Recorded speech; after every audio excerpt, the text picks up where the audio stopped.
Ujasiri wako ndiyo uthubutu wako, na unapoanza kuthubutu ndiyo hatua ya mafanikio. Usidharau mwanzo wote ambao unakupa nguvu ya kuthubutu ili usogee kwenye kile ambacho unakitaka. Wengi wamekwama, wengi wameshindwa kwa sababu wapo pale pale kila siku wakingojea labda itokee kitu ambacho kitawasogeza, lakini hakitokei kwa sababu wanaogopa. Wanadhania kwamba maisha ni kubaki tu na kusema kwamba ninaweza, lakini nakwambia kwamba kuweza kunahitaji ujasiri wa matendo ya kuthubutu. Hivyo basi leo kijana, anza kuona kwamba unahitaji kuwa na hatua ya ujasiri kwa kila unaloliendea. Jifunze kwa Daudi ambaye alionyesha ujasiri wa ajabu katika hatua ile ya kuweza kumkabili Goliati.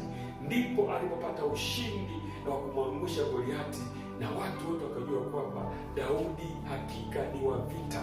Sifa yake ikaenea Israeli nzima, akasema ameua 10,000. Kwa hiyo kijana, nikwambie, kuna vitu unavyo ndani mwako. Inawezekana una uzoefu kama Daudi alipokuwa anaua dubu porini na simba porini, lakini watu walikuwa wamjui. Lakini ujasiri wake siku ile ambao kumkabili Goliati na kutokusikiliza maneno ya watu wanaomzunguka, ndipo ulimpa ushindi na heshima.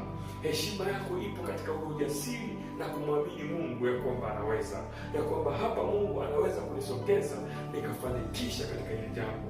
Maana Biblia inasema naweza mambo yote katika yeye anitiaye nguvu. Neno hili lizungumze ndani mwako unapokuwa una hofu ya kuthubutu. Sema ninayaweza mambo yote katika yeye anitiaye nguvu. Kwa hiyo pale unaposema ndani mwako, kuna namna nguvu fulani inaingia ndani mwako, unapata ujasiri wa kuanza kusonga mbele. Usiogope, usikate tamaa.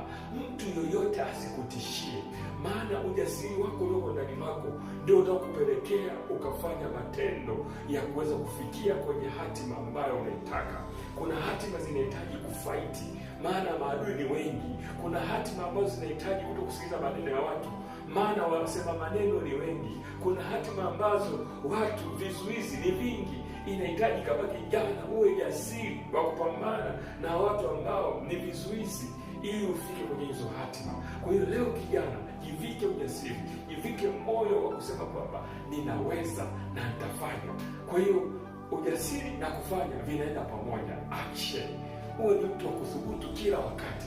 Usiogope kufeli. Kuna watu wengi wanashindwa kufanya mambo mengi kwa sababu wana uoga wa kuanguka, wa kushindwa.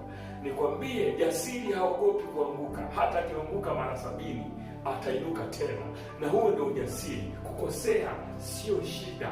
Kukosea ni sehemu ya kujifunza, na watu waliofanya vizuri wote kwenye maisha walijifunza kupitia kukosea, na hivyo walipokosea wakajithubutu tena, wakajaribu tena na tena, mwisho wa siku wakajikuta wanaweza.